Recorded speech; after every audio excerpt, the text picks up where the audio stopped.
Hey everyone, it is Corey L. Kramer, and welcome to S2 of Animal Experience, or AE as I call it.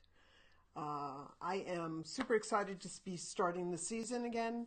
We're doing things a little bit differently than we did last season. Last season, I did 52 episodes in 52 weeks. And although I loved it, I had a fantastic time.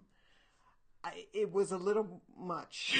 So what I decided to do was I decided to make this season, as opposed to weekly, I'm making it monthly. So it is going to be the first Saturday of every month at 1 p.m. Mountain Time. I don't know all the other stuff, so that's 3 p.m. Eastern and 12 p.m. Pacific, whatever. I can't keep it all straight. So you guys have to look that one up. But I am super excited about this episode and this season, because there's going to be some really cool episodes. We touched on a lot of stuff the first season. I mean, I touched on, death and reincarnation and how animals, do they listen to music? How do they see us? How do they see each other? Are there rivals between cat and dog, about the bad animals, the typical bad animals. How do they see the way that we're seeing them? I mean, I touched on 52 different subjects. So this season is going to be a little bit more, I think, fun. Even though fun's not the right word too much. What I really want to say is this one's going to be a little bit more laid back. So we'll get the questions. We tackled the big questions. Now what we're going to do is we're going to have a little bit more laid back questions in this season. So I'm really looking forward to it. And I thank everybody for watching, for listening, the podcasts, the YouTube videos. I appreciate you all. I love you all. I am not going to be able to see right now if there are any comments or anybody saying anything right now. I'm going to have to go to that at the end of the show. The other thing that's changed about the show is I'm really going to keep it to a certain amount of time, 20 minutes or less. That's what my goal is. So I'm going to stop talking now and let's go hit episode 1. So episode 1, you guys chose, and there were 3 different choices on my Facebook page, and you guys chose this one. And this one is, do animals have twin flames or soulmates? And I find it a very, very interesting subject, because I didn't know about this really until I had a conversation with an animal a few years ago, and they showed me how they felt about their person. And it started this whole subject. So it was really fascinating. So let's get to it. So soulmates. Let's start with the soulmates first. So animals can have soulmates. They can have soulmates with one another, and they can have soulmates even with us, with a human. Now, it doesn't get weird like when you typically think of humans having soulmates. It's not the same thing when they have it with us. When they have it with us, it's not romantic, thank God, because that would be really weird. But it is on a deep love level. Their soulmate, they feel, is a soulmate who is their person, their friend. It could be a soulmate from a past life. And again, if you want to see any of the old episodes, you have to look either on YouTube or you look on the Animal Experience Facebook page. And I touched on past lives, but it could be that it's something from a past life that they feel they're very connected to this person, and they want to be really and truly seen as, this is my person, this is my everything. And it's a deep, intense love, which is basically what soulmate is. A soulmate is when you find somebody, whether it's a person or an animal, and you have a deep, deep love for them. Well, it's the same thing.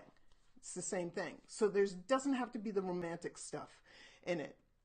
Um, Generally, again, like I said, it's a very, very deep, very intense love.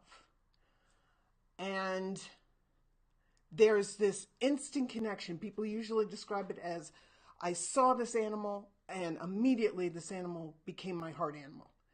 Usually, heart animals are what I call heart animals.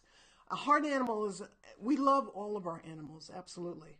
But a heart animal is somebody who touches your heart so deeply, so profoundly, so intensely that it's on this primal soul level of love. And that's what this is. That's what a soulmate is.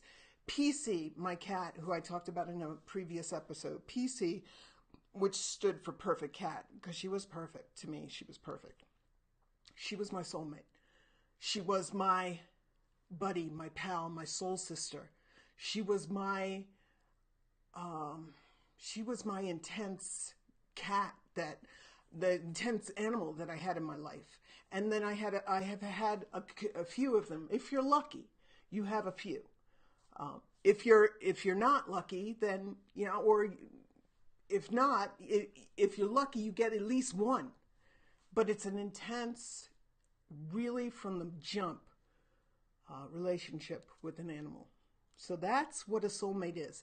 And yes, animals can have soulmates, again, with each other and with us. So a twin flame, to answer, do animals, what is it? First off, what is a twin flame? Because this differs a lot with who you ask. You could go on the site, on the web, and you know, type in twin flames, and you will get hundreds of different definitions. So I'm only going by my own personal definition. So, and there's also a misconception. The misconception is you can also read that twin flames are bad. They're evil. They cause nothing but problems. They're harmful to the people they connect to. And that, in my opinion, that is not a twin flame. In my opinion, that is either a person or an entity that is using the title for their own manipulative and selfish gains. So I don't really watch, you know me, y'all know me. I'm not into the negative. So I don't look at that part of the twin flame. I don't believe in it. So in my opinion, for me, and this is my own personal experience, for me,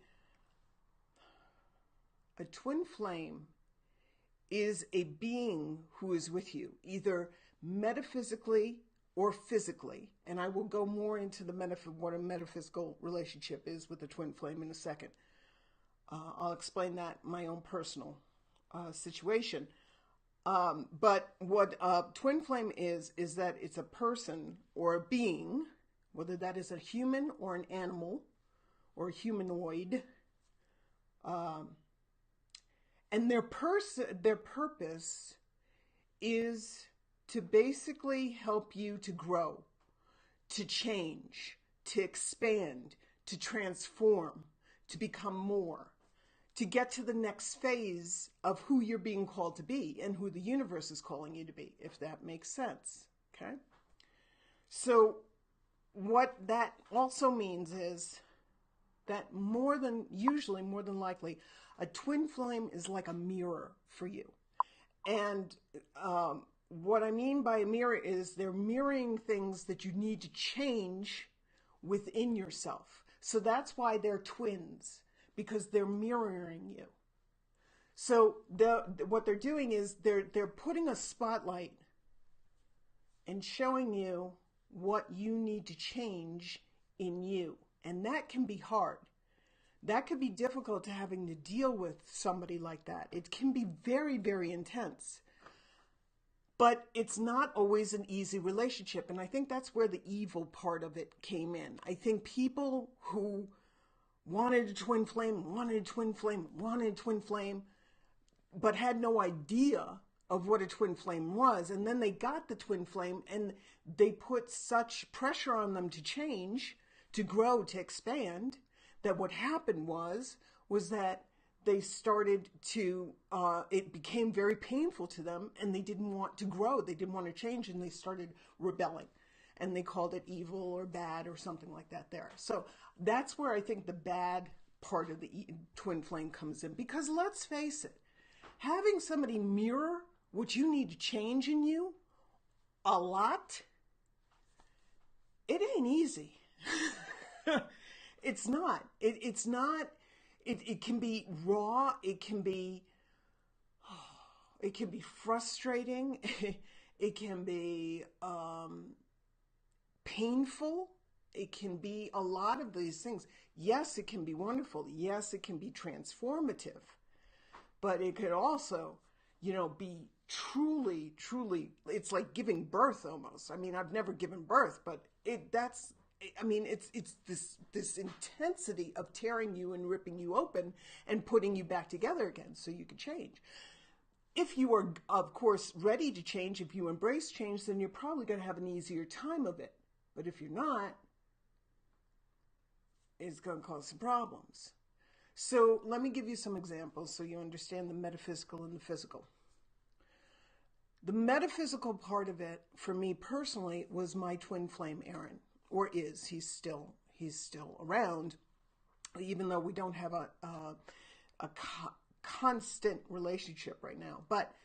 And if you want to know more about him, you can go to my website, CorielKramer.com, search for twin flame, and you'll find all the information I've been given about Aaron over the years, because we were in a relationship for a long time.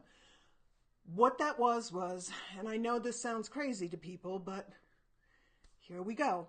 What this was that I connected to a being named Aaron, and Aaron was a man, and he was metaphysical. He wasn't in the physical yet, but everything else was a true relationship, but it was metaphysical.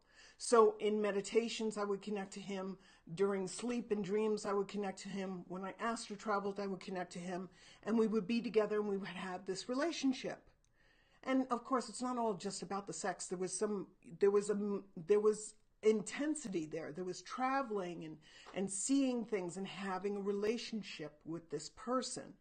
And it went on all in total for about 4 years, maybe a little longer, maybe closer to 5. But it was all through the metaphysical. He had not physically manifested, not yet anyway, and still not to this day. So that's what I'm talking about. But it was an intense relationship. See, I embrace change. Doesn't mean I always have an easy time with change, but I try to embrace it as much as I possibly can. And so our relationship was more this journey of discovery. Me releasing, constantly releasing, him constantly releasing, and then, going back and growing and changing and having the relationship that we had. So there was this constant ebb and flow. And what I should mention is, not only is the twin flame the mirror for you, you're the mirror for him or her or it or them. So you are also changing people, whether you know it or not. You are mirroring that person as well. So it's everybody getting changed, everybody transforming. So the physical twin flame that I'm currently in a relationship with is my cat, Tau. Now, some of you will know him. He is the orange ginger. He is the in-your-face, up close and personal, right there with you, and that's what twin flames usually are. They're usually no nonsense. They give it to you straight, no chaser. They don't wussy it up. Okay, they go straight for the jugular and tell you, this is what you need to do. This is what you need to do. So, it can be interesting. So Tau is that for me. Tau is constantly pushing me. He wants what he wants when he wants it, and he doesn't care if you're ready or not. So if he wants something, he will be tenacious. He will stop at nothing to get what he wants. So what happens with that is that he is constantly pushing me. And I know that Tao is helping me with patience. Sometimes, some days it works better than others. But I'll be honest, I'm patient, but I'm not the most patient person in the world. Okay, especially at 4 o'clock in the morning when he wants to get fed and he's scratching and clawing and jumping on my head and jumping off the bed and jumping back on the bed. So at 4 o'clock in the morning, patience is thin, but that's what he's here for with me. He's here to make me a better person. He's here to make me a better communicator, a better human being, a better seer and psychic. He just helps me to have this new level of patience. If I could get through with him, I could get through with anybody. So, but it's constantly pushing, and he's constantly showing me, you haven't reached there yet. You haven't reached there yet. So he is my twin flame. And again, nothing romantic, thank God. Yikes. That would be icky, okay? But we've had this intense relationships, and that is what he was put in my life to be. The pusher. The nudge is what I call him. The nudge. But there you go. So that is some examples of the soulmate and the twin flame. Now, animals can be anything humans can be. This is my belief, and this is how I'm going to end this episode. So animals can be anything that humans can be, and they're more connected than we can imagine. As I said in season 1, I showed it over and over and over and over again. Every episode was trying to let people know, let the world know, that animals get it. They get it. They're connected. They're in. So they're just tapped in, tuned in, turned on, just like we want to be. And if you want an example of how to do it, you got to look to the animals. So twin flames and soulmates are not only for humans. Animals are pure, unconditional love. Okay? They are pure, unconditional love. And love is the most powerful force in the universe. So if they can be tapped into unconditional love, why can't they be tapped in to expressing that love the way we do? And since it's the most powerful force in the universe, all things are possible through love. So that is episode 1 of the Animal Experience. And I will be taking your questions, so if you want to, feel free. This is on going live on Facebook, so if you want to, just type in your questions or your comments or whatever, and I'll answer them afterwards. In the future episode, I will be having the comment box up. Unfortunately, I forgot to put it up, to be honest. It's about honesty. So I forgot to put it up, so I don't see the comments right now, but I wish you all a wonderful time with your animals, a beautiful experience with all of them, and I will see you next time.